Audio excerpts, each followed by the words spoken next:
Hi, welcome to the Market Alert for Wednesday, the 15th of August 2018. So yesterday, the pound managing to move higher. News out in the morning. Market seems to have rejected it. And then you can see the pound resuming the downside move that it's been in for some time now. Once it broke through the 200 bar moving average, the DP level there, very important. You can see we're below the two moving averages there, the 20 and the 50, and then we just continue to move lower. In the daily chart, you'll see how this is continuing to move lower. We've got this downtrend here, and this is more magnified when you see this on the weekly chart. We're heading for the 125.88, so just under the 126 to the pound is where this market is heading back to the 30th of June of last year. News today, it's a bank holiday in Europe, and then we've got CPI from the UK and RPI, PPI inputs, all of those more or less forecast to be exactly the same apart from the CPI, which is forecast to show slightly higher. Then over to the US retail sales, they're expected to be lower. I read an article about that the other day, and they are forecast to be lower. Core retail sales also, and then we've just got the crude oil inventories, and crude oil below $67 a barrel again, a bit of a surplus accruing with crude oil at the moment. And then in the Dow, yesterday, let's have a look at the bigger picture first. We can see that we had buying pressure for Monday, and the market moving higher yesterday, although not with any conviction, and the 20 bar moving average in the way there. So the price is down on the overnight, and again, if prices take out the 76%, 25 at 253, then we can expect a retest of 25,114. So inside of yesterday's price action, we had some selling, followed by some buying, followed by some selling. Again, take a look at what you're seeing here.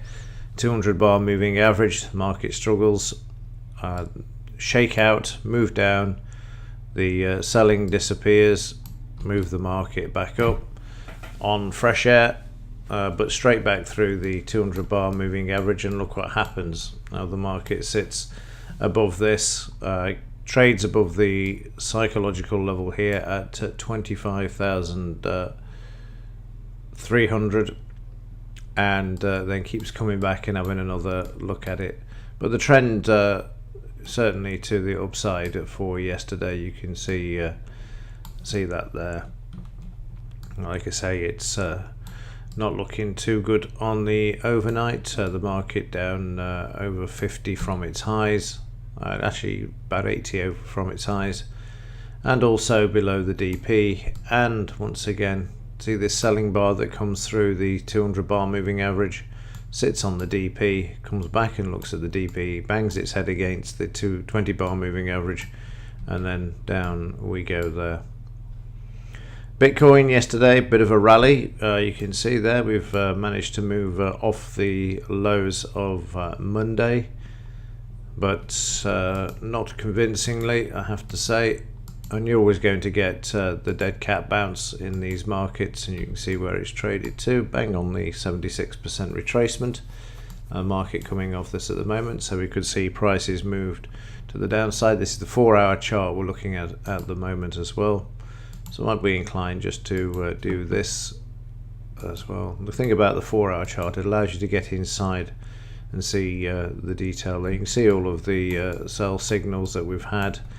We had one there, but unfortunately the market reversed and came back. Again, so important. Have a look at the 200 bar moving average. See how the market came back to this and then moved lower. And there's all of the other sells prior to this. But you see how big the bar was to actually drive through this, and you've got the selling there as well. In the daily charts, this also still short as far as I'm concerned. I'll need a lot more convincing than just a bit of volume like that. That's just profit taking down at this level, just in case prices saw any big whale traders come in and send the market like that. That's the only reason you saw this yesterday. And as there's no major conviction on the upside, I'm still expecting these levels to be retested at the moment. I remain bearish on this market until I see some sort of climatic action in this market, showing that there's some sort of stop to the downside. At the moment, there is no stopping volume on the downside for Bitcoin. Right, that will do it for this one. There's not much else to report at the moment. It's a case of getting through the summer holes. We're over halfway through now, and hopefully things will start to pick up a bit all around. Certainly will come the autumn, that's a fact, given that the US needs another $1 trillion to stay afloat or keep the government open, and also having starting to offload 50 billion a month of the 4 trillion they have on the balance sheet, having increased interest rates from 0.5% to 2% since December 2015. Right, that's it. I will report anything if there is. Otherwise, as ever, thanks for watching. See you in the next one.